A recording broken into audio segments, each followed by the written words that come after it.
प्यारे बच्चों,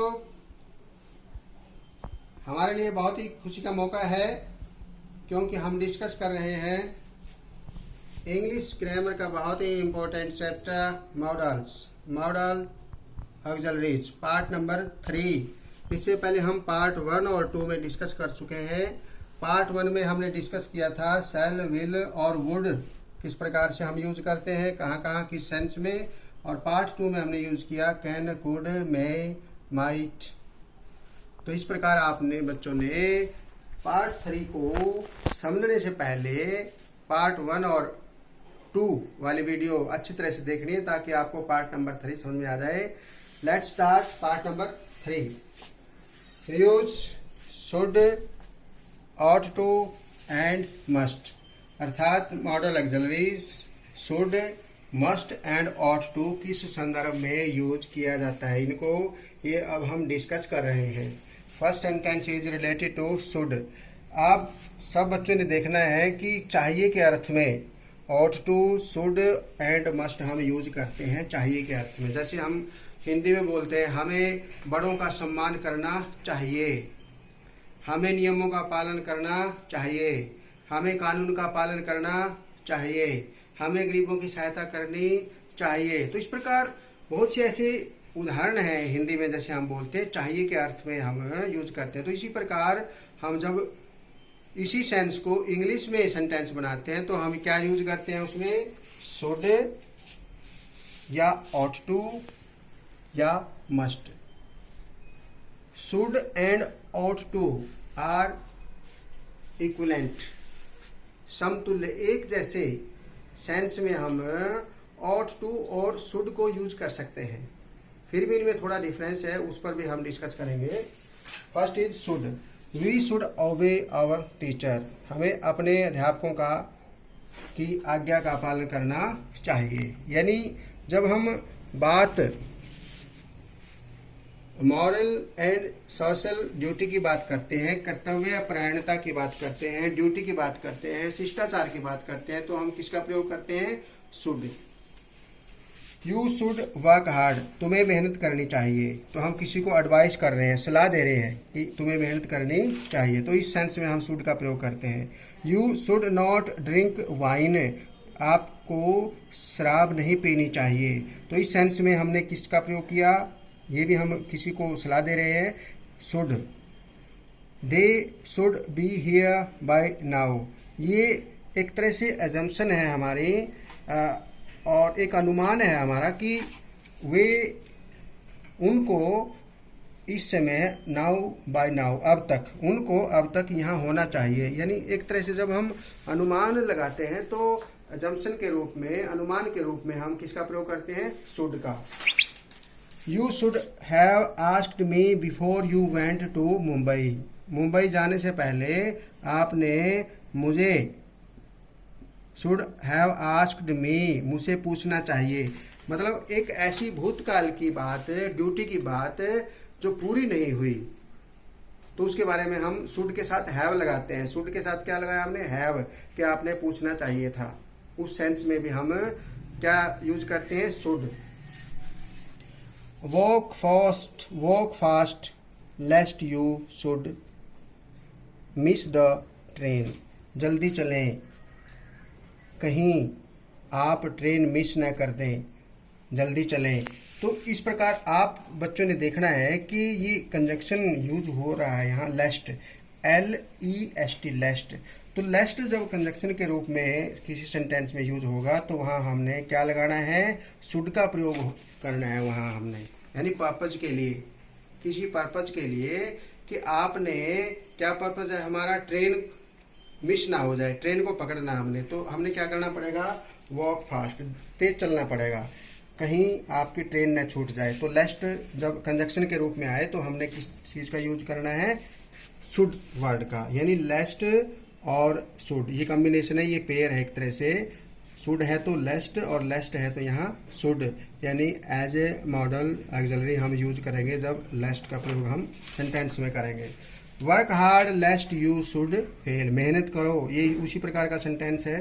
मेहनत करो, कभी आप फेल ना हो जाओ। तो ये लेस्ट, LEST, लेस्ट का प्रयोग होगा। तो आपने ध्यान रखना है, यदि फिल इन द ब्लैंक्स के अंदर आ जाए और यहाँ कंजक्शन लेस्ट है और यहाँ हम फिल इन द ब्लैंक्स करें कंप्लीट, तो हम यहाँ क्या लगाएंगे लेस्ट को देख करके? शुड।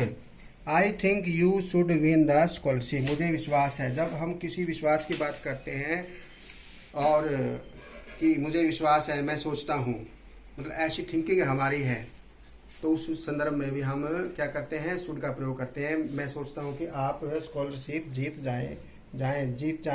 आपको स्कॉलरशिप जीत जानी चाहिए। ये हम एक थिंकिंग के रूप में भी शुड का प्रयोग करते हैं। इसी प्रकार ought to, हमने अभी कहा कि ought to एक जैसे हम जिस संदर्भ में शुड का प्रयोग करते हैं, ऐसे ही ought to इक्विवेलेंट वर्ड है, ये समतुल्य है। ये भी चाहिए के अर्थ में इसी सेंस में आता है जैसे हम शुड का प्रयोग करते हैं। बस इसमें थोड़ा सा अंतर आपने, little difference is here between should and ought to, कि ये एक फॉर्मेलिटी यानी एक स्ट्रॉन्ग पोजीशन को जब हम दर्शाते हैं इसमें, तो ought to का प्रयोग किया जाता है सेंटेंस में। और एक ये सब्जेक्टिव सेंस में हम शुड का प्रयोग करते हैं, सब्जेक्टिव सेंस में, यानी बोलने वाला जो बोल रहा है उसके एक अपने विचार हो सकते हैं, लेकिन एक अवधारणा, एक सोसाइटी की अवधारणा, सोशल एक अवधारणा जब होती है जिसको दूसरे भी मानते हैं, इस चीज़ को एक अनिवार्यता दर्शाने के लिए या कोई किसी जरूरी काम को करने के लिए चाहिए के अर्थ में हम क्या लगाते हैं? फिर वहाँ पर ought to, शुड लगाते हैं या ought to। जब आप ought लगाते हैं OUGHT, तो इसके साथ आपने ये to जरूर लगाना है, ये ध्यान रखना है आप सब बच्चों को। You ought to consult the doctor, तुम्हें डॉक्टर से मिलना चाहिए, यानी एक तरह से सलाह के रूप में हम उसको कह रहे हैं कि ये अनिवार्य हो गया, डॉक्टर से मिलना ज़रूरी है, इसलिए हम उसको सलाह दे रहे हैं कि आपको डॉक्टर से मिलना चाहिए। कई बार हम इस सेंस में भी इसको हम लिख सकते हैं, you should consult the doctor, but here is you ought to consult the doctor। You ought to get up early in the morning, आपको सुबह जल्दी उठना चाहिए, ये हम उसको सलाह दे रहे हैं, उसके स्वास्थ्य से रिलेटेड है। एक ये एक औपचारिकता की भावना हम उसमें दर्शा रहे हैं कि इसको मैं भी मानता हूँ, आप भी मानते हैं, दूसरे भी मानते हैं, इसलिए हम यहाँ ought to का प्रयोग करते हुए कि आपको सुबह जल्दी उठना चाहिए। चाहिए के अर्थ में ought to और शुड भी चाहिए के अर्थ में हम यूज कर रहे हैं। You ought to respect your elders, अपने बड़ों का सम्मान करना चाहिए। इसी प्रकार इसमें हमने लिखा था we should obey our teacher, हमें अपने अध्यापकों का सम्मान करना चाहिए, मतलब आज्ञा का पालन करना चाहिए, इसी सेंस में है ना। तो ought to respect your elders, तो ये to लग जाएगा ought के साथ। You ought to help the poor, गरीबों की सहायता करनी चाहिए। You ought to have informed the police, police को इन्फॉर्म कर देना चाहिए। तो ये भूतकाल की इन्फॉर्म्ड, यानी भूतकाल की ऐसी बात जो कंप्लीट नहीं हुई थी, तो उस संदर्भ में हम क्या लगाते हैं? ought to के साथ have लगा देते हैं, उसके बाद फिर हम थर्ड फॉर्म लगाते हैं यहाँ पर। You ought to go for a walk daily, प्रतिदिन सैर के लिए आपको जाना चाहिए। तो इस संदर्भ में भी हम किसी को जब हम कोई सलाह देते हैं उसके स्वास्थ्य से संबंधित या किसी दूसरी सेंस में, तो हम क्या लगाते हैं वहाँ पर? You ought to go for a walk daily। Next is must. Must different sense में हम यूज करते हैं। मस्ट को हम एज ए कंपल्सन, ऑब्लिगेशन, यानी जहाँ कर्तव्य निष्ठा की बात है, दायित्व की बात आती है, कंपल्सन या नेसेसिटी अनिवार्यता की बात आती है, जो अवश्य दर्शाने के लिए किसी चीज़ को मजबूरी के रूप में या मतलब जो टाला ना जा सके, उस संदर्भ में हम किसका यूज करते हैं? मस्ट का। जहाँ पर हम कंपल्सन या ऑब्लिगेशन के रूप में किसका यूज करते हैं? मस्ट का। जहाँ पर हम शिष्टाचार की या एडवाइस की बात करते हैं, वहाँ पर हम किसका यूज करते हैं? ought to या शुड का। We must obey the rules, हमें नियमों का पालन अवश्य करना चाहिए, यानी ये कंपलसरी हो गया एक तरह से, ये नेसेसिटी है कि रूल्स का पालन हमने करना है। तो हमने यहाँ क्या लगाया है? मस्ट। ए सर्वेंट मस्ट ओबे हिज मास्टर, अपने स्वामी का एक सर्वेंट को आज्ञा का पालन करना चाहिए। ये भी अनिवार्य हो गया, कंपल्सन है, ये उसकी ड्यूटी है एक सर्वेंट की। तो यहाँ हम किसका यूज कर रहे हैं? Must. We must serve our country, अपने देश की सेवा अवश्य करनी चाहिए। ये अनिवार्य है, कंपल्सन है, ये ऑब्लिगेशन है, एक तरह से हमारा कर्तव्य निष्ठा से संबंधित है हमारा ये काम, तो इसलिए अपने देश की सेवा अवश्य करनी चाहिए, must. Children must not play on the road, ये दुर्घटना हो सकती है, इसलिए ये अनिवार्य है कि बच्चे सड़क पर ना खेलें। ही मस्ट हैव रीच्ड दिल्ली, उसको दिल्ली पहुंच जाना चाहिए।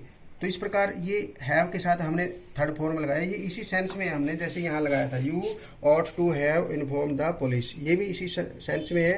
ही मस्ट हैव रीच्ड दिल्ली, ये यहाँ भी इसी सेंस में हमने ये लगाया था, you should have asked me before you went to Mumbai. तो ये मस्ट का प्रयोग हम इस सेंस में भी लगा सकते हैं। We must speak the truth, हमें सच बोलना चाहिए, ये भी एक कंपल्सन है, ऑब्लिगेशन है, एक शिष्टाचार की बात है। We must finish the work by evening, ये अनिवार्यता को दर्शा रहा है कि शाम तक आपको अपना कार्य हमें कंप्लीट यानी फिनिश कर देना चाहिए। You must not disobey your parents, अपने माता पिता की आज्ञा का उल्लंघन नहीं करना चाहिए आपको। तो मस्ट के साथ हमने नोट लगा दिया, तो यहाँ अनिवार्यता के लिए क्या आ रहा है, आया ऑब्लिगेशन के लिए, कंपल्सन के लिए, नेसेसिटी के लिए मस्ट। वी मस्ट रन, हमें दौड़ लगानी चाहिए। If we want to catch the train, ये भी अनिवार्यता होगी, एक तरह से बाध्यता होगी कि यदि हमने ट्रेन पकड़नी है तो हमें दौड़ लगानी चाहिए। तो प्यारे बच्चों, अब आपने देखा कि किस प्रकार हमने चाहिए की सेंस में शुड, ought to या मस्ट का प्रयोग किया है, यानी हम एक तरह से समतुल्य वर्ड हैं, ought to या शुड लगा सकते हैं एक सेंस में। थोड़ा सा इसमें डिफरेंस ये है कि एक स्ट्रॉन्ग सेंस में हम उसी भाव को प्रकट करने के लिए ought to का प्रयोग करते हैं, और जब हम सब्जेक्टिव एक सेंस के रूप में, सब्जेक्ट के रूप में जब कोई हमारी थिंकिंग होती है, हम किसी को सलाह देते हैं, वहाँ शुड का प्रयोग करते हैं। वैसे आपने देखा होगा सेम सेंटेंस में ought to या शुड का प्रयोग हम एक तरह से कर सकते हैं, दोनों में समानता है, एक जैसी सेंस में हम प्रयोग कर सकते हैं। ought के साथ हमने to जरूर लगाना है। Next is must. Must sense किस सेंस में हम यूज करते हैं, कंपल्सन में या ऑब्लिगेशन से संबंधित, जो हमारी सोशल ड्यूटी है, जो कंपल्सरी करती है हमारे लिए उस नियम की पालना करने हेतु, तो वहाँ हम किस चीज़ का प्रयोग करते हैं, किस वर्ड का प्रयोग करते हैं, किस मॉडल का प्रयोग करते हैं, मस्ट का। तो आप बच्चों ने इस प्रकार देखा, फर्स्ट पार्ट में शैल, विल और वुड किस सेंस में प्रयोग होते हैं, model auxiliaries. And next part में, पार्ट नंबर 2 में हमने देखा can, could, may and might. और पार्ट नंबर 3 में मॉडल वाला जो ये पार्ट है, पार्ट नंबर 3 में हमने देखा कि शुड, ought to और मस्ट किस सेंस में प्रयोग किया जाता है। तो प्यारे बच्चों, आपस में डिस्कस करेंगे, एक दूसरे बच्चे को बताएंगे, जो आपने ये वीडियो को देखा है, इस वीडियो को बार बार देख करके एक दूसरे बच्चे के साथ डिस्कस करते हुए जो आपने सीखा है सेंस के अनुसार, वो अपनी नोटबुक पर नोट कर लेंगे। और इस प्रकार हम इस जो बहुत ही इम्पोर्टेंट, क्योंकि कई बार बच्चों को कन्फ्यूजन हो जाता है कि मॉडल ऑक्सिलरी के रूप में कौन सा वर्ड कहाँ पर यूज होता है। तो इससे पहले हमने 2 पार्ट में यूज किया, पता किया कि शैल, विल और वुड कहाँ प्रयोग होता है। नंबर 2 में हमने कैन, कुड और मे, माइट के बारे में यूज किया, मतलब यूज कहाँ होते हैं मे, माइट और कैन, कुड। अब हमने पार्ट नंबर 3 में शुड, ought to और मस्ट कहाँ यूज होते हैं। तो आपस में डिस्कस करते हुए इस चैप्टर को ध्यान से आप समझेंगे और नोट कर लेंगे अपनी नोटबुक पर जो आपने ये बातें सीखी हैं। ओके, धन्यवाद, बाय बाय, थैंक यू।